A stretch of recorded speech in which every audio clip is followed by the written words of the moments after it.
Hello, everyone. Thank you for joining us today. We are going to wait for a couple of minutes until everyone arrives to the webinar. But in the meantime, I have prepared a poll for you, which I'm going to put it on the screen. So here's a survey.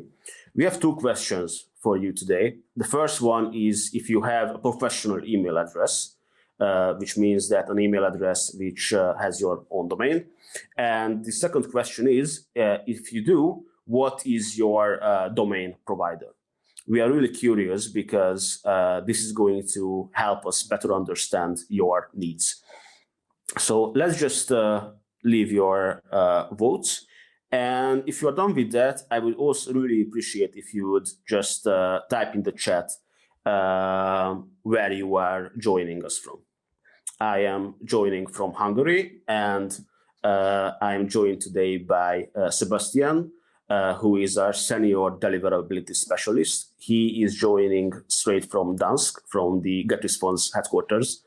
Thank you, Sebek, for being here today. Yeah, thanks for having me. As I see, we have a lot of people and from all over the world. We have people from Marseille, we have United States, Belgium, Latvia, Connecticut, Houston, Texas, Illinois, UK, Florida, Germany, Austria. Yeah, a lot of people from all around the world, quite the international audience we have here today. And also one more question, which might be interesting for us, is that if you marked, if you said other provider in the second question, then please just let us know in the chat what this other provider is, so we can look into that. But either way, let's begin our webinar. So thank you for joining us today. I am Mate Zilahi, and I'm the Content Partnerships Manager of GetResponse. And as I mentioned, I'm joined here today with Sebek, our Senior Deliverability Specialist at GetResponse.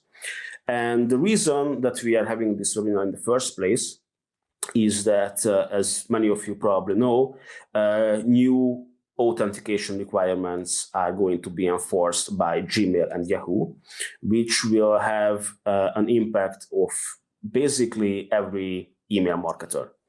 So what we are trying to do here is try to teach you the basics to, to make sure that you will comply with these new authentication requirements, and to make sure that your email marketing remains a seamless experience and you won't face any difficulties when this new regulation comes into force in next February. So without further ado, I would like to give the floor to Sebek, who will tell us about how you can authenticate your emails and what even is email authentication. So Sebek, the floor is yours. Yeah, thanks a lot, Mate. As you said, I'm working here as a senior deliverability specialist, and yeah, the upcoming year will be different than the other ones right now, because in February we'll have some changes from two of the biggest providers of inboxes, from Gmail and Yahoo. And the plan for today, as you can see, we will have a webinar. There will be a recording available after that. And also there will be a Q&A session in the end. So feel free to ask your questions in the chat. And let's move on quickly to what will change, because there will be some changes that will affect almost every sender, but I would say that they will affect every sender, because Gmail and Yahoo, they announced that they will do some changes to their email authentication requirements. So basically, when you send an email, your domain that you use to send messages has to be authenticated, either via SPF or DKIM. And right now, Gmail and Yahoo, they will enforce that. Without that, your messages may land in spam, or even they can be rejected. And it was said that these changes will come to life in February 2024. Right now, we do not know when exactly. It can start by the 1st of February, but it will take some time to do this, like every single change. And right now we know that it will start in February. It will not be enforced, like everything will not be enforced at once. So we will have some time. but this will impact every sender that would like to reach the inboxes of Yahoo and Gmail recipients. Gmail specifies that there are some differences between small senders and bulk senders. Bulk senders are those who send over 5K per day to their recipients, but they didn't specify how they will count that. So it's better to be safe than sorry. And also, your list can grow from 1K to 10K in 1 or 2 days, and then out of nowhere, you're sending more than 5,000 messages to either Gmail or Yahoo. So, as I said, better be safe than sorry. And these changes are done basically to improve the security and reputation of Gmail and Yahoo domains, which are used by many senders when they were sending messages from third-party platforms, such as GetResponse, of course. Most important changes and requirements that were presented by them. First of all, Gmail changes the DMARC policy from none to quarantine.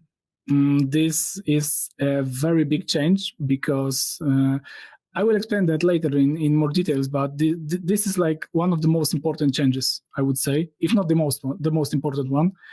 Then you need to have proper SPF or DKIM authentication for your sending domain.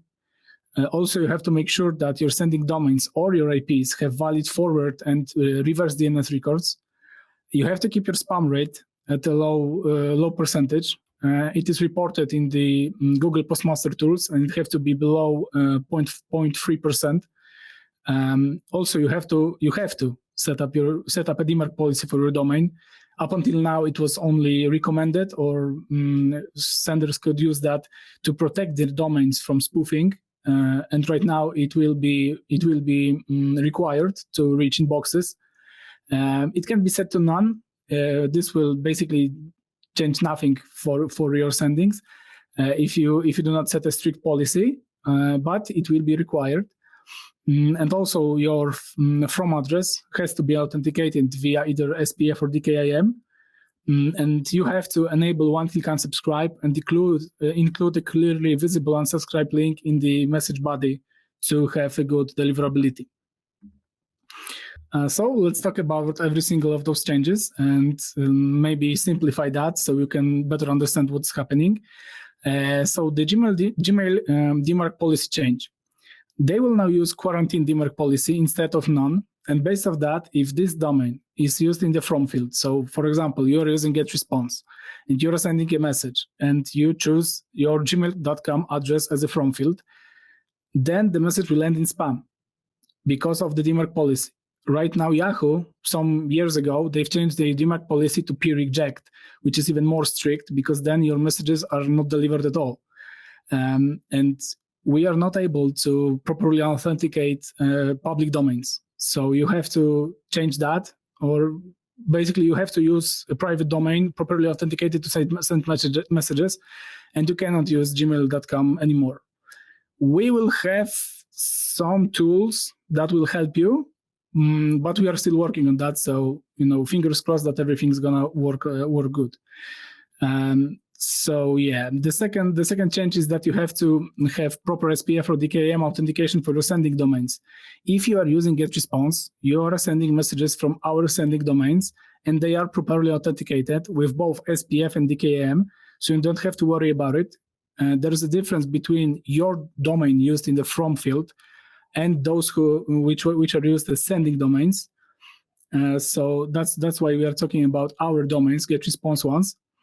If you want to send messages to Gmail and Yahoo on your own, not from GetResponse, then you have to remember that you have to have a proper SPF and or DKIM authentication, and we'll talk about it later. I will explain what SPF and DKIM means. The third change is that you have to make sure that your sending domains or IPs have valid forward and reverse DNS records. And again, in this case, you are safe. If you are sending messages from GetResponse, you are safe because our sending domains and addresses and IP addresses have everything set up properly, and we are up to date with all of those changes. So yeah, that's where you do not have to worry about it. But if you are sending messages on your own, from your own email servers and from your own domains, not using GetResponse, you have to set it up. You have to keep your spam rate low. I mean, that's a good practice for a long time right now. But Google has their own definition of spam rate, and you have to monitor that in the Google Postmaster tools. Basically, you have to add your own domain there, the one that you use in the from field when you send messages from GetResponse, and you have to check your spam rate every now and then, and you have to keep it below 0.3%. That's very important, because if you do not do that and your spam rate is bigger than that for a few days, you might be blocked by Gmail. So that's very important. The next change is that you have to set up a DMARC policy for your domain. Gmail and Yahoo will require that for the domain set in the from field. This policy is used to protect your domain from spoofing. You can also set your own email address there to gather reports from DMARC policy. Basically, if somebody uses your domain and they do not properly authenticate it either via SPF or DKIM, you can receive a report saying that somebody used your domain there, and you just have to analyze that, go through that. There are many tools available for that. And you will see if somebody is using your own domain without you knowing about it. You just have to add a certain TXT record to the subdomain _dmarc.yourdomain. And we'll talk about it later as well, when we will explain what all of those like shortcuts, all of those shortened versions mean, like SPF, DKIM, and DMARC, because it's just a short. And also your from header has to be from field in this case, your from address, from domain, has to be authenticated with either SPF or DKIM. If you are using your own domain in the from address, you have to authenticate it with SPF or DKIM. When you are sending messages from GetResponse, you only can authenticate your domain with custom DKIM. SPF authentication will not be enough in this case, because your domain is different than the sending one that we provide. But adding our SPF record is, of course, recommended, because it will tell receiving servers that your domain can send messages through our IP addresses. This also means that you shouldn't use public domains to send messages from any third-party platforms, because you are not able to authenticate them. So that's why these changes are so big, because not everyone has their own private domain. Some of you guys basically use public domains like gmail.com or I don't know, outlook.com. This will not be possible after February 2024. So that's a really big change. The last thing that I want to mention right here is that you have to enable one-click unsubscribe and include unsubscribe link in the message body. And in this case, if you are sending messages from GetResponse, you are safe. We are doing that already for some time. As you can see in the picture, there is like the unsubscribe button next to the from address, and that means that one-click unsubscribe is enabled. As I said, SPF, DKIM, DMARC, all of those things. But what is that? What does it do? How does it work? Nobody is like a technical guy like me. I'm working on that for like 5 years right now, so I know what does it mean. But still, I sometimes have to remind myself what should I do in when creating an SPF record. So basically, SPF is an email authentication method which ensures that sending mail server is authorized to send messages from the domain that is provided in the message. So to put it simply, in the SPF record, you define which IP addresses can be used to send emails from your domain. And as you can see in the example record for our domain, getresponse.com, you add the version of the record. In this case, it's SPF1. And after that, you add all of the IPs that this domain can use to send messages. The notation may be kind of difficult for you to understand, but basically this is how you should spell all of your IPs in the TXT record. But how does this work? It's like a technical thing to add the SPF record, but what does it do? So basically, if you take a look at server's conversation between Mike's server and Bob's server, so Mike wants to send a message to Bob, and basically their servers talk about it. So Mike's server says that they have a message from Mike, and Bob's server answers with a question, what's your SPF? And Mike then, his server, provides information about it, that, look, there's my SPF record, there's a whole list of IPs that can be used, Mike declared these IPs as the ones that can be used on his behalf. And Bob server says, okay, I'm going to check the SPF record. I see that the message was sent from this IP.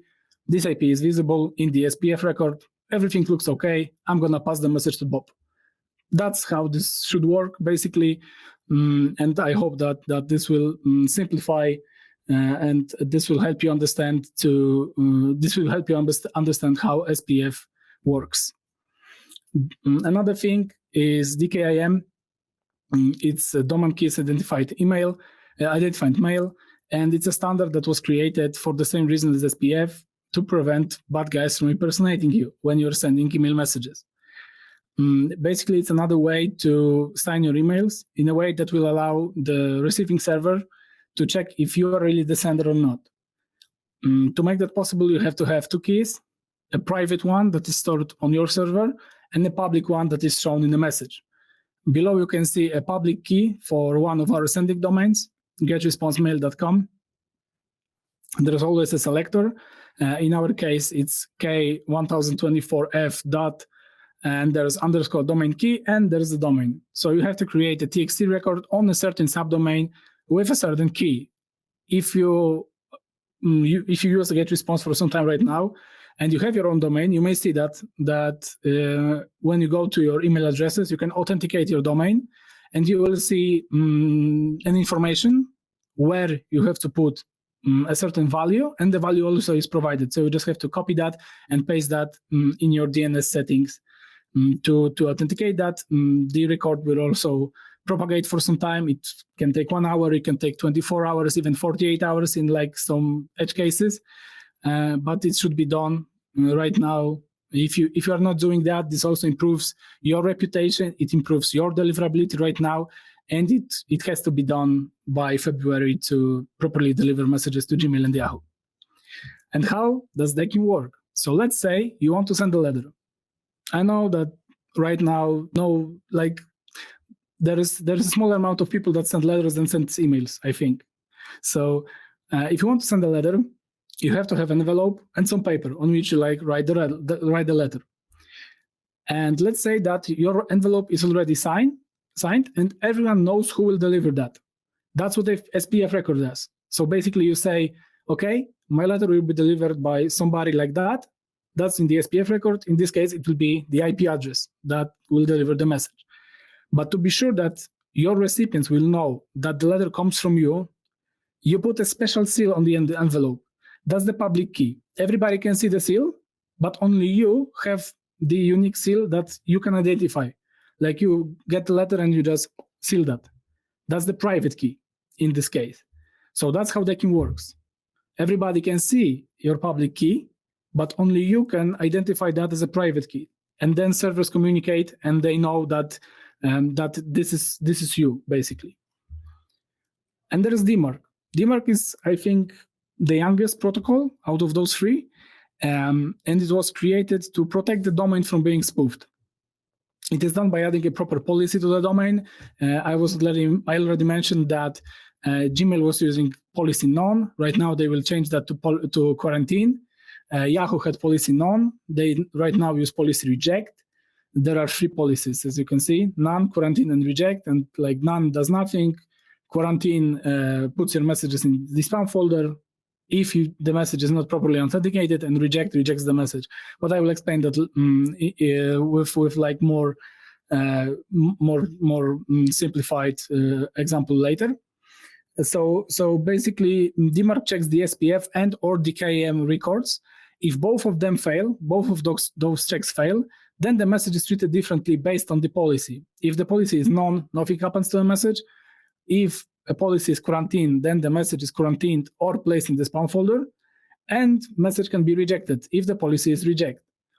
And below you can find DMARC record for our domain, for GetResponse. As you can see, it was added to a certain subdomain, _DMARC.our domain, in this case, GetResponse.com.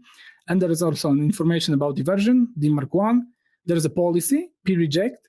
There are also many other flags that can be added, for example, SP, which is basically adding a DMARC policy for the subdomains, but it's not required. All changes that come into into life on February 1st, in February, I should say. They also only require you to add the P flag and the VDMark1 and P flag. We will have a lot of tutorials about it, how to do it, so you don't have to be like scared about it, because it's not that hard like it sounds. It looks technical, but it's easier done than said in this case. And also you can add many addresses to receive reports. The RUA field, for example, is for receiving reports. That's what I mentioned like a few minutes ago. So how does DMARC work then? We have to go back to the letter example. Let's say that you always receive a letter from one of your friends on Monday, and it is always delivered by the same postman. In this case, a postman is the SPF record, because SPF defines the IP. In this case, SPF is the postman, because it's defined every time it's the same postman, and has the same seal. In this case, DKIM, like in the last example. And one day there's a different postman that delivers the message. So that something's wrong. And then the seal is broken. So right now you are like, okay, somebody might have read my message, or something's wrong. Somebody's trying to impersonate my friend. And on the envelope, there is a text that says what you have to do in such case. That's DMARC, basically. You can accept the letter if the policy is known. You can place the letter in the trash can if the policy is quarantine, or you just do not accept the letter because the policy is reject. If the letter would be delivered by a different postman, so the SPF failed, but the seal is not broken, that's DKIM pass. So you can still accept the message, because DMARC requires only one of those protocols to pass, either SPF or DKIM. So if the letter would be delivered by the same postman, which means the SPF passed, but the seal is broken, so DKIM fails, you can also accept the letter. Only if 2 checks fail, you do not accept the letter in this case. And I'm just talking about all the technical stuff and how to do it. So maybe we can just see how it can be done. Just let me share the screen so you can see how it can be done in one of the most popular providers, GoDaddy. So basically what you see is a GoDaddy page. You have to go to My Products when you can access your dashboard. Then you go here, you choose your domain, you locate your domain, the one that you want to authenticate, or you want to add a certain TXT record. In this case, we will add DKIM record. So in this scenario, this is our domain, mortalproduct.com. Then we go to the domain tab for the selected domain to manage the settings of this domain. Here you can see the Manage DNS button. You just click on it.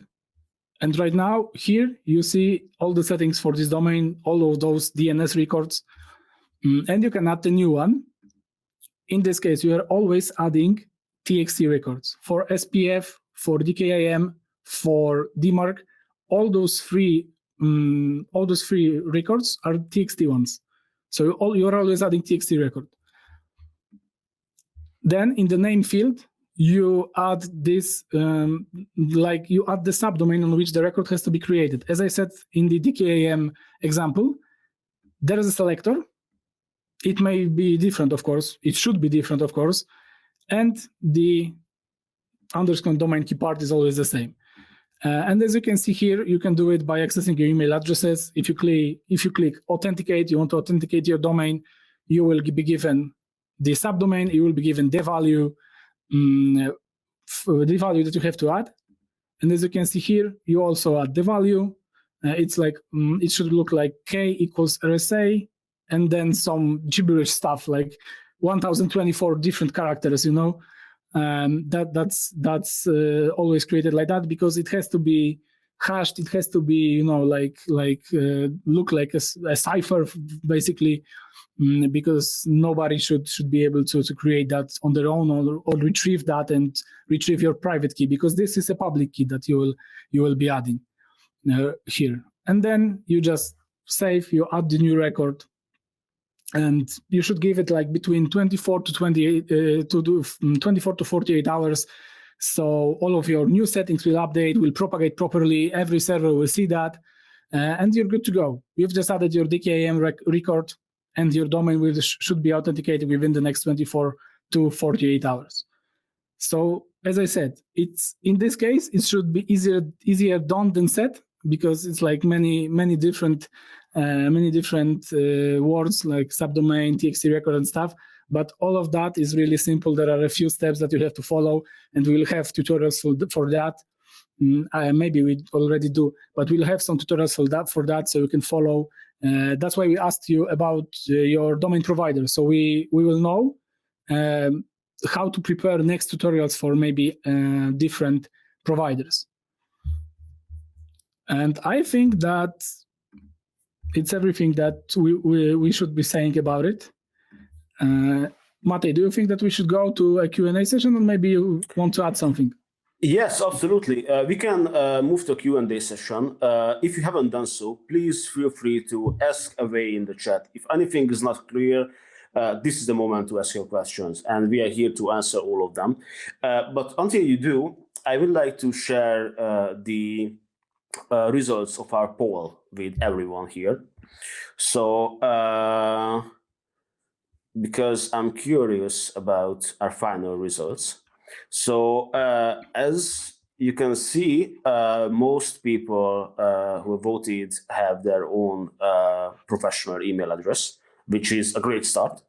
But some are still using a free email address. And as Sebek so greatly explained, using for example, a Gmail address or like another free mail address to send bulk emails is going to be basically impossible. I mean, you can do that, but it's going to be like, like shouting into the void. Your email is just not going to get delivered. So the first step here is to definitely get your own custom domain. And an important segue here is that you can see this button at the top of the screen. Right now, we are having this promotion that when you subscribe for a yearly or a 2-year plan on GetResponse, you can get a free custom domain. So this is something that you can take advantage of right now by just clicking on the button at the top. And as we can see from those who have their own custom domain, the most popular ones are GoDaddy, Bluehost, Namecheap, but the most popular answer was other. So we will definitely want to prepare as many tutorials for different hosting providers, different domain providers. So if you haven't done so yet, please just say in the chat what is your domain provider. I've seen that some answers were Ionos, Campbell, there was HostPapa, there was Web.com, there was SiteGround. So we are trying to create customized tutorials or most of these platforms. But if you feel like yours is not included, then you can just reach out to us or our support team, and they can help you in how you can add these records to your own domain. So with that being said, I would like to kind of recap what Sebek, what you said. So basically, what are the most important things that people need to do right now to, protect their email marketing efforts? So buy a custom domain if they don't have one. They need to implement quick unsubscribe or one-click unsubscribe options, which GetResponse already does. So if you are using GetResponse, you are covered on that front. And you will need to add DKIM and DMARC records to your domain, and preferably SPF as well, but that is kind of optional if you are using GetResponse. Do I get this correctly? Yeah, SPF is optional, but is recommended by us. So everything that you said is a good practice right now. Having your own domain, authenticate that with DKIM, use DMARC policy, and that's all. Great. So let's see some of the questions, because I know that we have quite a few. And that's good. I'm really glad that we are having so many questions today, because this is a much more technical topic than we usually have here in the webinars, and I'm really glad that you folks are engaging with us. So with that being said, let me just put the first question on the screen. So Shafiq Osman is asking if we use an alias for a Gmail, would that be okay? That depends on what they meant by saying an alias. If the alias is a different domain than gmail.com, for example, or googlemail.com, if it's not a public domain, then it's okay, as long as you add DKIM authentication and DMARC to that. If you are using alias, because you can call an alias like basically two different things. For me, an alias could be like when I'm using my address, let's say Sebastian@gmail.com, then Sebastian +4 is also an alias created for that email address. So if you are using your own domain, then you have to authenticate that at DMARC policy, and you can use that as well. Great, thanks for the answer. We have a question from Talissa. They are asking if if you're using GetResponse, then all this is taken care of. No, so the parts that are taken care of are the SPF records, the one-click unsubscribe, we are also doing some list cleaning automatically. So when you add subscribers, we verify if they are actual people and existing email addresses to keep your spam rates low. So we are trying to take care of that, but ultimately it's your responsibility to keep your spam score or spam rate below 0.3%.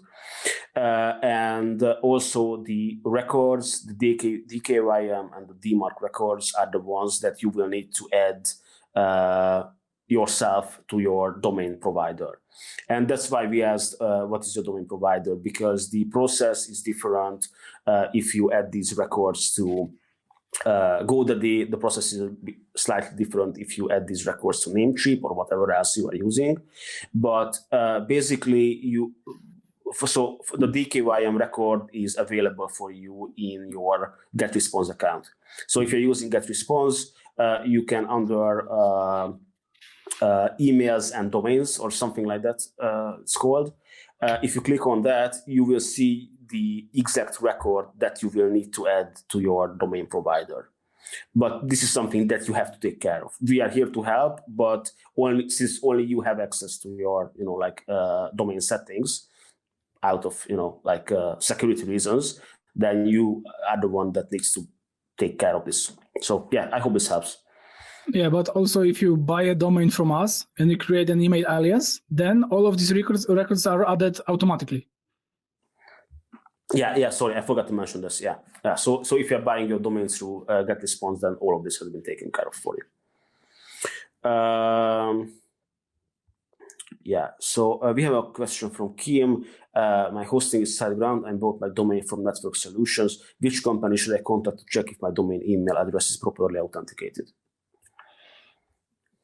That depends on the place where you are able to change your domain settings, I would say.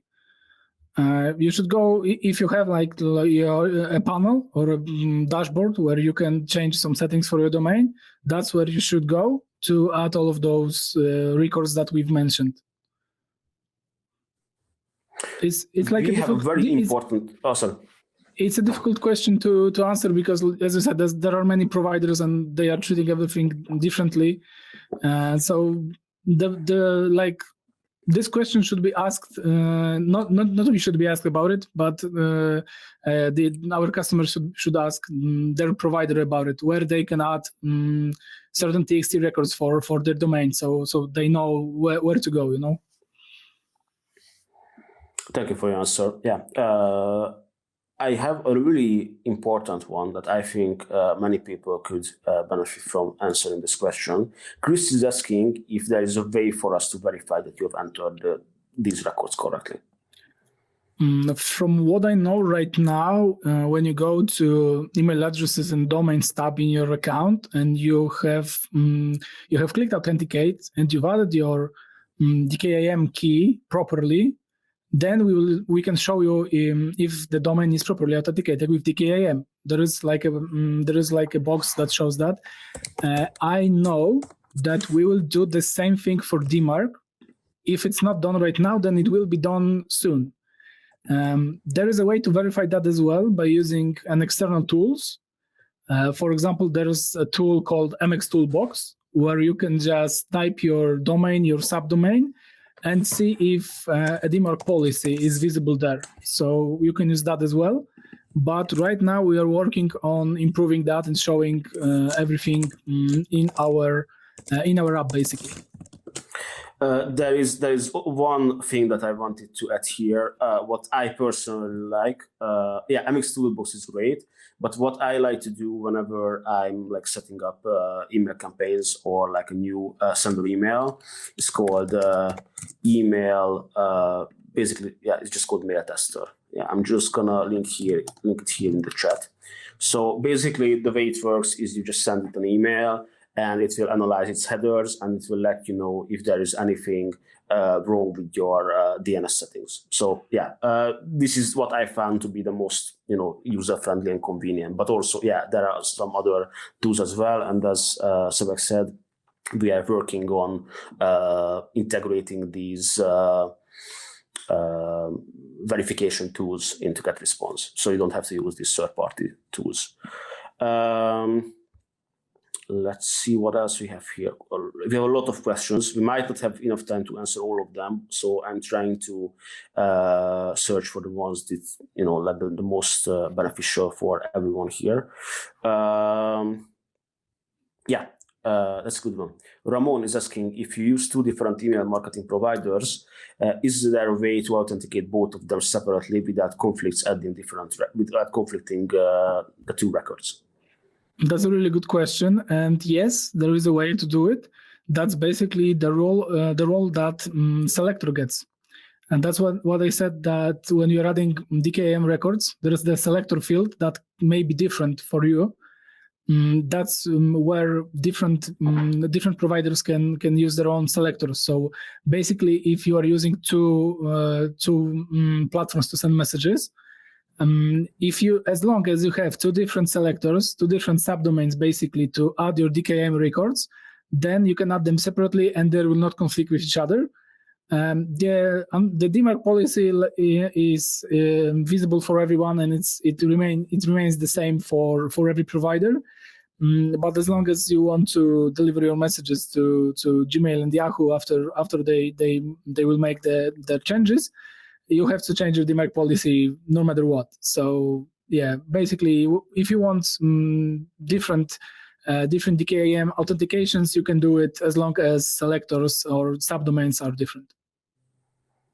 Thank you for your answer. We have a super technical one. Luis is asking, is it possible to make a custom return path to align SPF from GetResponseMail.com and my domain? Unfortunately, right now it's not possible because it may require a lot of changes in our infrastructure. Our Max customers can use their own domains in the return path field. So if you want to have it, then you might have to go to upgrade your plan to Max or Max Squared, because it's not possible. It's not possible for our customers who are using shared solution. Thank you. Mary is asking, how can we learn more about email deliverability? So right now, one of our top priorities is to educate our users on these concepts, because I know that this is, this is something that's really technical, and it can get super confusing really fast. So we are trying to have these webinars, but also preparing a lot of downloadable resources as well. So I believe it was posted here in the chat, but we already have downloadable resource on our resources page. Yeah, whoever finds it faster can link it here. So in the coming weeks, we are preparing multiple educational materials, and this will all be shared in the getresponse.com/resources page. And for the testing, as we have discussed earlier, you can use MX2Box or Mail Tester or any other third-party tools, but we are working on adding all of these verification solutions into GetResponse. Brandon is asking, for those that didn't set up DKYM from the beginning when they started building their email lists, we have noticed that adding a DKYM after a few thousand subscriber list has been built is a nightmare. We are now hitting the spam folder after adding DKYM, since the reputation of the email list is with the internal GetResponse domain and not with our domain. What can we do in this case?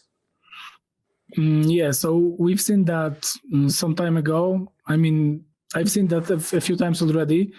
When your domain is not signed with DKIM, the reputation of your sendings, they are more onto us. So basically, our domain takes more reputational issues, and if our domain and our IP that we use to send a message have a good reputation, then your message will be most likely delivered to the main inbox.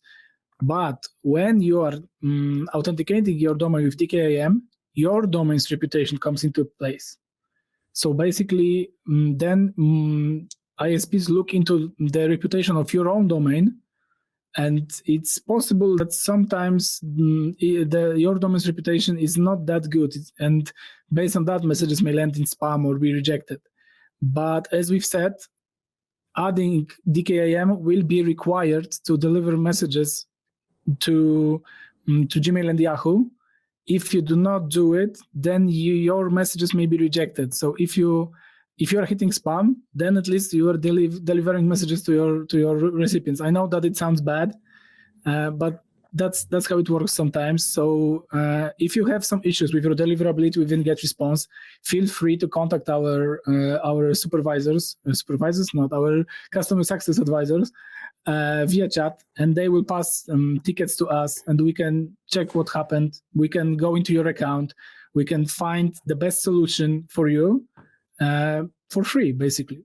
So just you have to just go to chat and then do it, and we'll try to help you.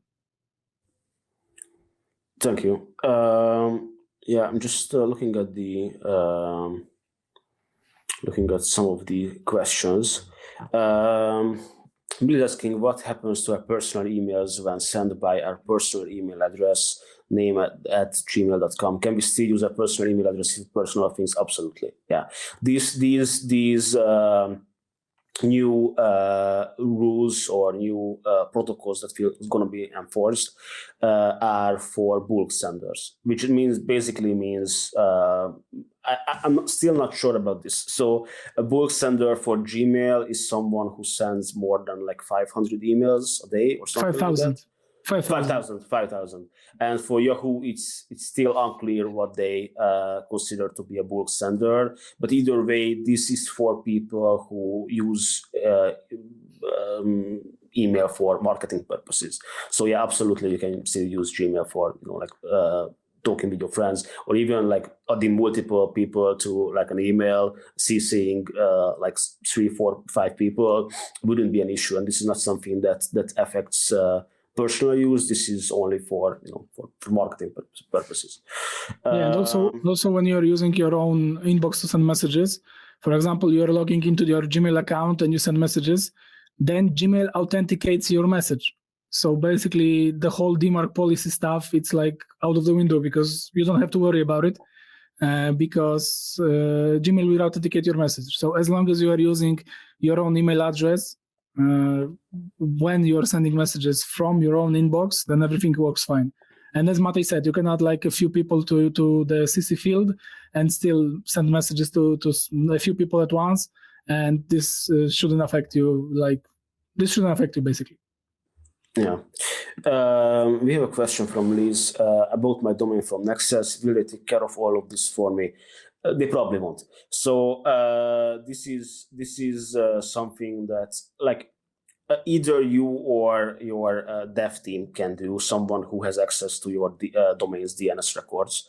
But I don't think that I don't know about any domain providers that offer to add these records for you.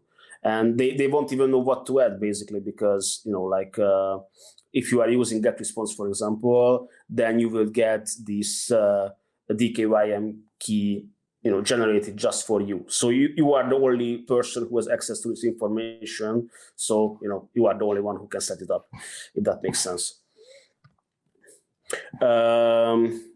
We have a question from Viral B. I had my DKIM set up down for my domain earlier in GetResponse, and it was showing authenticated. I'm also using Cloudflare for security purposes and also added TXT records in Cloudflare for my domain. But right now, it shows no DKIM authentication in Bluehost. How to fix this? Any idea, Sabak? It sounds like a really like a special case.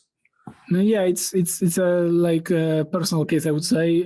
So if you have any issues with that, create a ticket to us and we will look into that, or contact our customer success team. I think that there may be some issues with selectors. Maybe there are some typos or something like that. Like there are a few possibilities, but without more information on that, we are not able to check that like on the fly. So we can help you with that. Just contact us, and we will be, if there will be a ticket to our team, then probably me will answer that, and we will look into that for you, so we can check what happened there. Yeah, you can reach out to us in chat, basically, because they have the follow-up question where they're asking what's the best email or best way to get in contact with us. I would say it's probably chat support, and they can escalate your issue if they are not sure about the answer. We have a question from Martin. They're asking, GetResponse under email and domains, my email domain shows added under DMARC and DKYM authenticated under DKYM. Am I fine and don't have to do or add anything? Yeah, it seems like you are fine. Based on this, you still need to follow the best practices that you have outlined here. You need to take care to ensure that your spam rate remains below 0.3%. You shouldn't buy email lists, but I think everyone here who participates in this survey already knows that. But yeah, from an authentication standpoint, you seem to be fine.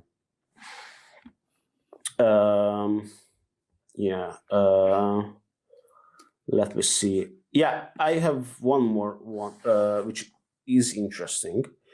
So Louis is asking that in my postmaster spam rate is around 3%, but inside my GetResponse report says no spam buy. So I will get a little bit technical. Google's spam rate is counted as the amount of messages marked as spam by receivers versus all messages that landed in the inbox. So basically, if you send 100 messages and 3 people mark them as spam, then you have 3% spam rate. And when somebody marks your messages spam, we receive something called feedback loop. Feedback loop is a message that is sent to us, and then we know who issued a spam complaint, and we can proceed from that, and you see that in stats. The problem is that Gmail does not do it. So that's why it's so important for you to look into those statistics. And if you see that you have like 3% spam rate, then you have to go to your own account, look through basically your list and clean that. So you can clean the list, remove all addresses that never opened any message, that never clicked any link, or maybe find somebody that does not open your messages for some time, or that was added like 3 years ago and you still do not know why they are not active. It's very important for you to have a good list hygiene and clean your list from time to time. For example, remove all addresses that did not open a certain message, or create a reconfirmation campaign. And then you will see which of your recipients, which of your subscribers are really active and want to receive your messages. And right now, you can also do it by looking into the engagement score. This is something that we will work on right now as well, and we will try to improve that. So maybe soon you will be able to find some possibilities with that as well. Great. Thank you very much for your answers, Sabek. And with this, I would like to wrap this webinar up. So the next steps is that we will edit this webinar and send it to you in email to everyone who participated, and to also those ones who are just registered but couldn't show up. And we will also send some additional resources for you regarding email authentication and deliverability best practices. So you will have some, further reading that you can fall back on. So yeah, thank you very much for everyone for being here today, and thank you especially Sabek for joining us. And hopefully see you all in the next webinar. So cheers, everyone. Have a great evening or day. Bye. Bye. Thank you very much.